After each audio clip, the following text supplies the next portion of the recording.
My name is सत्यम और आज इस वीडियो में हम जानने वाले हैं कंप्लीट साइंस स्ट्रेटेजी।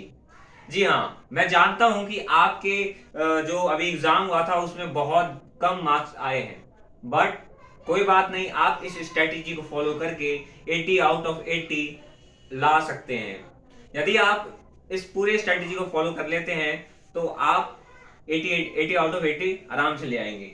तो इस वीडियो में हम कंप्लीट जो साइंस है, साइंस में हम देखते हैं 9th क्लास तक और 10th क्लास तक तीन ही सब्जेक्ट होते हैं। पहला होता है केमिस्ट्री, फिजिक्स और बायोलॉजी। तो जो फिजिक्स है उसके भी हम स्ट्रेटेजी जानने वाले हैं, केमिस्ट्री और बायोलॉजी की भी। तो चलिए जानते हैं। यदि आप चैनल पे नए हैं तो चैनल को सब्सक्राइब कर दीजिए, वीडियो को लाइक कर दीजिए और नीचे कमेंट कर दीजिए कि आपको अगली वीडियो कौन सी चाहिए। तो जो सबसे पहला आता है वो आता है 80-20 रूल। आपने इस रूल के बारे में बहुत जगह देखा होगा। जो हमारे जितने भी फेमस यूट्यूबर्स हैं उन्होंने भी 80-20 रूल के बारे में बताया है। अभी आपको स्क्रीन पे जो केमिस्ट्री, बायोलॉजी और फिजिक्स है उसके जो है पूरी 80-20 रूल में जो मतलब क्या क्या इंपॉर्टेंट टॉपिक्स है वो देख रहे होंगे। उस टॉपिक को नोट करने के बाद हम देखते हैं कि हमें अब पढ़ना कैसे है। हमने टॉपिक को जान लिया कि कौन कौन से टॉपिक आते हैं पेपर में। अब हमें सबसे पहले हम क्या करेंगे, हम सबके पास जो है आजकल टेक्नोलॉजी है, तो उस टेक्नोलॉजी का इस्तेमाल करके हम पढ़ाई का उपयोग करेंगे, उसमें और ग्रेटफुल होंगे। तो हमें क्या करना है, वन शॉर्ट वीडियो देखना है। अब वन शॉट वीडियो जैसे कि हमारे जो प्रशांत भैया है, दिगराज सर है और जो शोभित निर्वाण है, वो उन्होंने वन शॉट वीडियो अपलोड कर रखा है। तो वन शॉट वीडियो से हम क्या कर लेते हैं, तो चैप्टर का जो ओवरव्यू है, जो जैसे कि मान लीजिए कि आप है कहीं के राजा और आपको कहीं पे करना है, किसी राज्य जो है किसी स्टेट पे हमला करना है। तो आप सबसे पहले क्या देखेंगे कि उसकी जो स्टेट की जो बाउंड्री लाइन है वो किससे बनी है और हम उसको कैसे तोड़ेंगे। तो वन शॉट देखने से आपको उस चैप्टर के ओवरव्यू और बाउंड्री लाइन पता चल जाती है और क्या इंपॉर्टेंट है। उसके बाद क्या जो ज्यादातर बच्चे मिस्टेक करते हैं कि वन शॉट वीडियो देखकर और वीडियो बंद करते हैं और बोलते हैं चलिए भाई आप कल पढ़ेंगे, और वो कल कभी नहीं आता है। तो हमें मान लीजिए यदि हमने अभी 7 बजे उसको वीडियो देखा है तो अगले शाम 7 बजे होने से पहले हमें उस चैप्टर की रीडिंग कर लेनी है एक बार। और उसके बाद हमें रीडिंग कोशिश करना है कि हम रेगुलर टाइम पर रिवीजन करते रहे। रिवीजन के भी मैं आपको तरीके बताऊंगा, पर वन शॉट देखने के बाद 24 घंटे के अंदर में ही हमें एनसीईआरटी की रीडिंग कर लेनी है। उसके बाद हम देखते हैं कि एनसीईआरटी में क्वेश्चंस होते हैं, इंटेक्स क्वेश्चन और बैक एक्सरसाइज क्वेश्चन। तो इंटेक्स क्वेश्चन जितने भी फेमस यूट्यूबर्स हैं वो इंटेक्स क्वेश्चन बोलते हैं करने के लिए, पर वो कारण नहीं बताते। वो कारण ये है कि आप जैसे कि आप देखेंगे कि चैप्टर यदि आप 3 देखते हैं एटम एंड मॉलिक्यूल्स, तो डेल्टा एटॉमिक थ्योरी के नीचे ना वहां पे इंटेक्स क्वेश्चन मिले हैं 4। तो उससे क्या होता है कि आपने अभी तक जो भी टॉपिक पढ़ा है उसका उसमें ओवरव्यू पता चल जाता है कि वो क्या क्वेश्चन आ सकता है। तो इंडेक्स क्वेश्चन के ये फायदे हैं। और बैक एक्सरसाइज का ये कोई फायदा होता है कि वो पूरे चैप्टर का ओवरव्यू होता है कि उसमें से क्या क्या इंपॉर्टेंट है, वो हमें बैक एक्सरसाइज क्वेश्चन से मिल जाता है। यदि आप ये 4 स्टेप को फॉलो कर लेते हैं तो उसके बाद आता है complete strategy of chemistry, physics and biology. और यदि आप इस वीडियो को अभी तक यहां तक देख रहे हैं तो जल्दी से लाइक कर दीजिए यदि आपने लाइक नहीं किया है तो जो हम पहले केमिस्ट्री का देखेंगे, फिर बायोलॉजी का, फिर फिजिक्स का। क्योंकि फिजिक्स में सबसे ज्यादा बच्चों को प्रॉब्लम आती है। फिजिक्स कुछ नहीं है, बहुत ज्यादा आसान है फिजिक्स, बस समझने की होती है।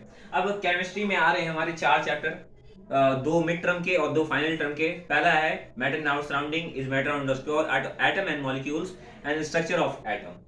तो उसमें हमें क्या करना है, हमें उस सब चैप्टर्स को स्टार्ट करने से पहले हमें उस केमिस्ट्री में जो बेसिक्स होती है उसको स्ट्रॉन्ग करना है। अब इसको स्ट्रॉन्ग करने का क्या तरीका होता है, हमें कोई भी मटेरियल खरीदना नहीं है। जैसे कि मैंने आपको बताया कि आज सबके पास एक हाथ का मोबाइल होता ही है।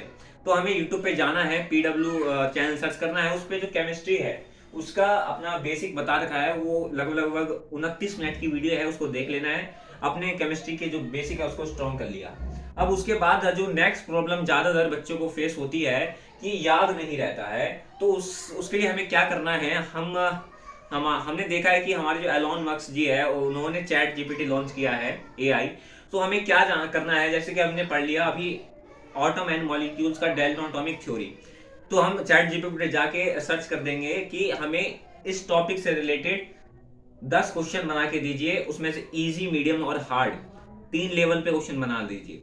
तो उसको करने के बाद जो आपकी जो टॉपिक वाइज क्वेश्चन है ना, उससे आपको जो टॉपिक है वो इजीली याद रहेगा। उसके बाद क्या आता है कि जो बच्चों को ना जैसे कि कॉन्फिडेंस नहीं आता अंदर से, तो कॉन्फिडेंस कैसे लाना है? क्वेश्चंस प्रैक्टिस से। अब क्वेश्चन प्रैक्टिस भी हमें कैसे करना है, जैसे कि मैंने बताया, आपको एक फॉर्मूला फॉलो करना है, ई एम और एच। ये क्या मतलब होता है कि आपको ना 10 क्वेश्चन इजी वाले लगाने हैं, 10 क्वेश्चन मीडियम के और 10 क्वेश्चन हार्ड के। इससे क्या होगा ना कि आपको ये क्लियरेंस हो जाएगी, क्लैरिफाई हो जाएगी कि किस प्रकार के क्वेश्चन पूछ सकते हैं 1 नंबर, 2 नंबर और 5 नंबर में।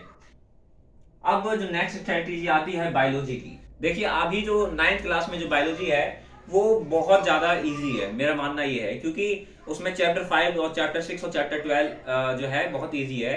जो चैप्टर 5 है सेल, टिश्यू, और हमारा चैप्टर 12 है इंप्रूवमेंट इन फूड रिसोर्स, तो वो बहुत इजी चैप्टर है।